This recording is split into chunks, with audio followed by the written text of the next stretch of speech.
Bonjour Nicolas Bay. Bonjour. Le Premier ministre a prévenu, pas d'annonce magique, c'est ce qu'il a dit hier, qui serait de nature à mettre un terme au mouvement de contestation. Mais quand même, qu'est-ce que vous attendez concrètement aujourd'hui des annonces du Premier ministre? Moi, vous savez, je suis comme la majorité des Français, j'attends absolument rien des annonces du Premier ministre. Vous pensez que les Français n'attendent rien? Oui, je ne pense pas qu'ils attendent grand-chose de ce qu'il va annoncer ce soir. Je pense qu'il ne va pas reculer. Il veut imposer à marche forcée la réforme des retraites. Il y a une forme de brutalité déguisée, d'ailleurs, dans l'action du gouvernement. C'est-à-dire qu'ils font mine qu'il y aurait une concertation. En réalité, une concertation entre un gouvernement et une majorité parlementaire qui n'a pas de légitimité démocratique, parce que l'Assemblée nationale ne représente pas la France.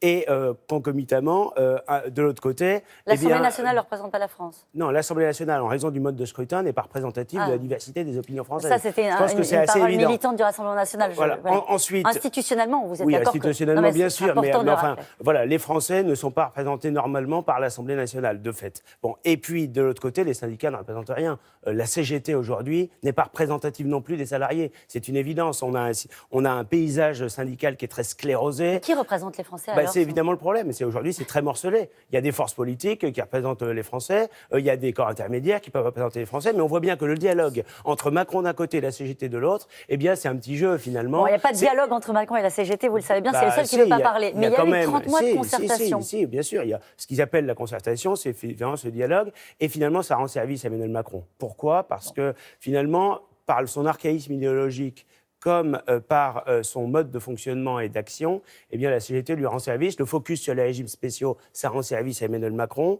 Et finalement, ça occulte le vrai débat. Le vrai débat, c'est la dislocation du système de retraite par répartition qu'Édouard Philippe est en train de mettre en œuvre. Il annoncera peut-être de différer tel ou tel aspect de la réforme. Alors justement, c'était la question que je voulais vous poser. Si la réforme s'applique à la génération 75, est-ce que ça la rend plus acceptable? Non, elle n'est pas plus acceptable parce qu'elle est inacceptable dans sa philosophie même. Pourquoi Pas plus tard qu'hier. C'est le problème, parce que vous allez vite sur des concepts quand même très brutaux. Vous dites la réforme n'est pas acceptable parce qu'elle met un terme au régime par répartition. Oui. Vous êtes en train d'expliquer aux gens qui vous regardent qu'avec le régime en l'état, c'est la fin du système par répartition, c'est-à-dire des actifs qui payent pour les anciens. Aujourd'hui, le gouvernement veut détricoter le système de retraite par répartition qui repose en effet, c'est vrai, sur la solidarité entre les générations. Voilà, ceux qui travaillent aujourd'hui assurent les pensions de ceux qui ont cotisé hier et sont en retraite. Aujourd'hui, on a un système qui, c'est vrai, est déséquilibré. Pourquoi? Parce que la génération du baby-boom est à la retraite ou arrive à la retraite et on a en même temps un chômage de masse et une natalité qui est insuffisante. Pour équilibrer le système, on pourrait le faire. Il faudrait avoir un chômage plus raisonnable, plus faible et une natalité plus dynamique. Mais au lieu de ça, le gouvernement, par confort finalement, profite de la situation pour mettre en place un système qui baissera les pensions et qui augmentera la durée de cotisation. C'est la fin du système par répartition? Oui, en fait, en réalité, Olivia Grégoire, une députée de La République En Marche, l'a dit elle-même hier, elle l'a reconnu. Leur but, c'est d'avoir une sorte de minima commun d'un socle par répartition qui serait très faible. À 1 000 euros, 1 000 euros. Oui, ça c'est ce qu'ils disent.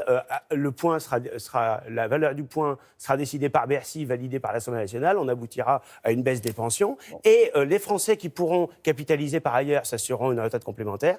Et les autres, seront plongés dans la misère. Est-ce que, comme vos camarades de la CGT, puisque vous faites cause commune contre ce texte-là, vous demandez le retrait du texte?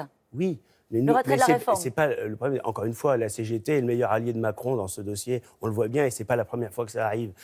La question, c'est est-ce que vous demandez le retrait comme la CGT? Quels Français vont être bénéficiaires de ce texte? Absolument personne. Aucun Français ne peut se satisfaire de ce texte. Et donc, nous demandons, oui, le retrait de ce texte. Et si vraiment Emmanuel Macron veut lancer un grand débat de philosophie politique sur notre système de retraite, il doit avoir le courage d'aller au référendum, c'est-à-dire de demander aux Français leur avis. Il ne peut pas passer en force avec une majorité parlementaire qui ne représente pas la France et des syndicats qui ne représentent pas les salariés. Juste ce qui s'est passé pendant 30 mois, on a parlé de concertation autour de Jean-Paul Delevoye. Pour vous, ça ne compte pas? Mais je vous l'ai dit, le problème de la concertation, c'est que c'était pas les bons interlocuteurs. On doit avoir des interlocuteurs qui sont représentatifs. Tout le monde sait bien aujourd'hui qu'on a des syndicats qui sont des courroies de transmission de partis politiques, qui sont sclérosés, qui ne représentent pas les salariés. Vous soutenez également les appels à mobilisation. Les partenaires sociaux qui sont contre la réforme des retraites ont annoncé de nouvelles mobilisations le 12, le 17, avant même les annonces du gouvernement. Ils ont raison. Mais vous êtes sur la même ligne. Nous, on est là pour apporter une réponse politique. Toutes les mobilisations contre ce texte, en elles-mêmes, elles sont légitimes. On a le droit de manifester en France, bien sûr. Moi, je suis un parlementaire. Mais vous les soutenez, je m'exprime dans le débat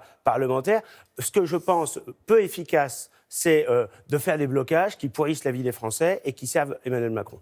Voilà. Donc, mais en revanche, manifester contre ce texte, c'est légitime. Demander un référendum, c'est légitime. Expliquer pourquoi c'est une régression sociale, parce que c'est de ça dont il s'agit. C'est une véritable régression sociale de détruire le système de retraite par répartition. C'est un peu sur un fil, Nicolas Beck. Non, c'est pas sur un fil. Vous dites, Marine Le Pen dit il faut aller manifester, mais on ne voit pas de non, elle a dit qu'elle soutenait les manifestants. Oui, mais elle ne va pas manifester. Et par ailleurs, elle a dit qu'il ferait bien que ceux qui font grève ferait bien de faire preuve d'un peu d'imagination, d'envisager d'autres méthodes d'action que, finalement, des actions qui aboutissent à se mettre à dos les usagers.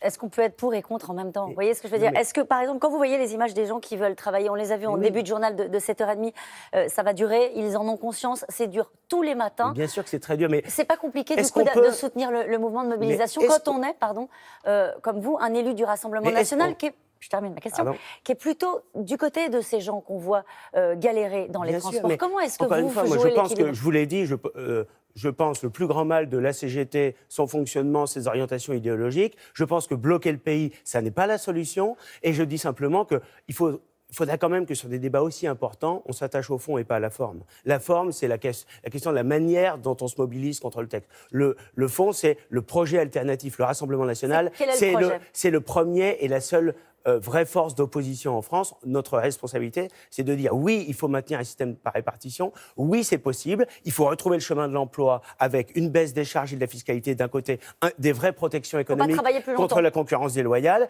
Il faut par ailleurs encourager la natalité par des mesures sociales et fiscales. Ça existe et ça marche dans un certain nombre de pays, en Italie, en Hongrie, etc.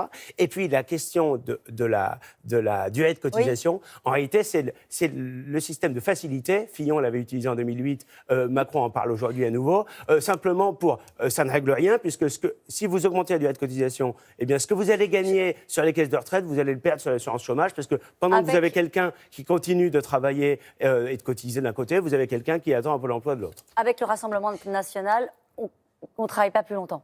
Je pense que ce n'est pas la solution. D'accord. Et je pense que les Français sont prêts à accepter des sacrifices à condition qu'ils n'aient pas le sentiment d'une injustice permanente où c'est toujours les mêmes qui trinquent, les classes populaires, les classes moyennes, qui dans notre pays n'ont qu'un seul droit, payer, subir et se taire.